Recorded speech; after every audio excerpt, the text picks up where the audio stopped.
Alô, bom dia, você está no canal Professor Belém nesta sexta-feira, dia 21 de janeiro de 2022. Sejam todos bem-vindos.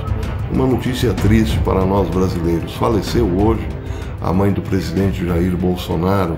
Ela tinha 94 anos.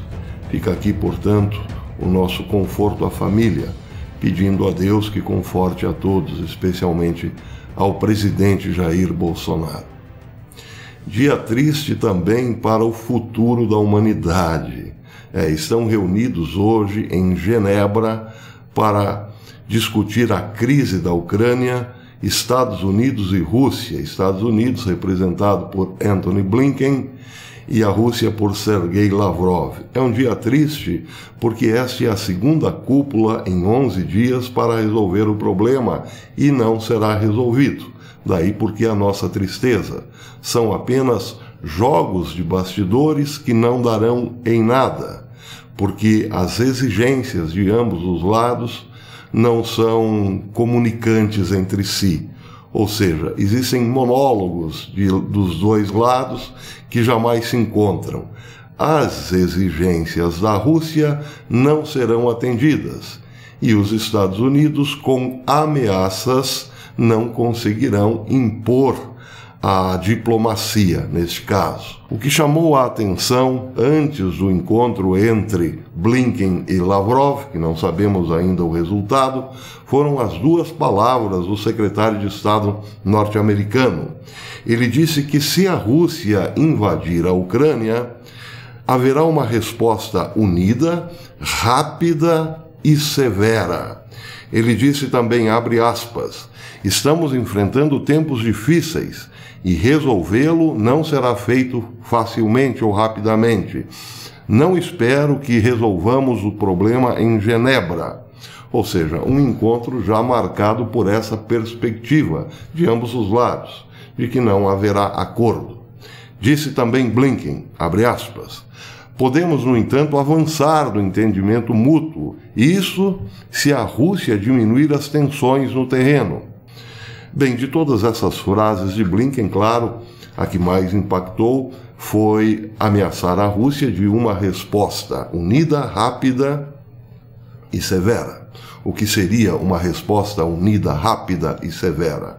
Rápida, evidentemente, porque se trataria de uma resposta baseada em ataque nuclear ou disparo de armas nucleares. Não podemos entender uma resposta rápida contra uma nação poderosa belicamente se não for nesses termos. Severa, evidentemente, completa o que seria um ataque nuclear à Rússia. E unida, porque seria, evidentemente, encampada pela OTAN. Faltou a Blinken, no entanto, combinar com o Reino Unido o discurso de resposta unida, rápida e severa. Liz Truss, a secretária de Relações Exteriores do Reino Unido, disse algo um pouco diferente.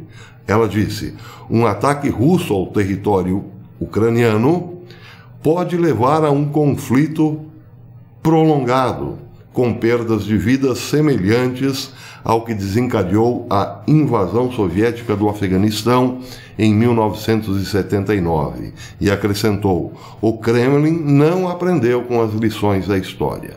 Bem, aqui ficamos então entre duas versões, uma de um ataque unido, rápido e severo e outra de uma guerra prolongada. A visão do Reino Unido parece ser a mais coerente nesse momento. No entanto, Blinken usou, claro, de uma estratégia, a velha estratégia de ameaçar colocar o dedo no botão vermelho. O problema é que esse tipo de dissuasão hoje parece não funcionar, dada a baixa credibilidade do governo norte-americano. E, por outra razão ainda mais óbvia, a Rússia não tem nenhum problema em responder, ou não teria nenhum problema em responder na mesma medida, ou na mesma força. Mas o fato é esse, o fato importante do dia é esse. Antony Blinken, secretário de Estado norte-americano, ameaçou sim colocar o dedo no botão vermelho. Merece destaque também hoje um apanhado de opiniões feito pelo think tank Gatestone Instituto. Ele trouxe duas versões para a crise, a partir de vários comentários de pessoas importantes e estudiosos do tema. Um dos comentários de Tinatin Kadasheli, ex-ministro de Defesa da Geórgia, diz o seguinte, abre aspas, a aparente indiferença de Putin em relação às advertências ocidentais é compreensível.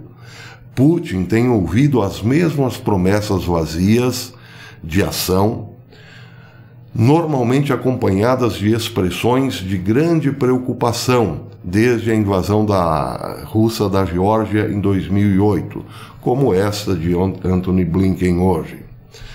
A recente lista de exigências de segurança de Putin faz com que ele busque reafirmar a dominação russa em todo o espaço pós-soviético.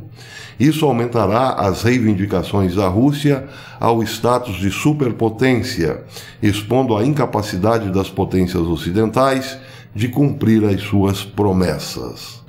Outro comentário que mereceu destaque pela Gatestone foi o de David League, num texto que ele havia publicado na Reuters, cujo título é A Batalha por Taiwan. Na visão de League, a China se beneficiaria e muito de uma guerra na Europa. Ele disse, para Pequim, uma guerra na Europa levaria a Pequim uma posição estratégica de comando na Ásia, minando a segurança do Japão e da Coreia do Sul e permitindo que Pequim projetasse poder no Pacífico Ocidental. E isso seria um golpe devastador.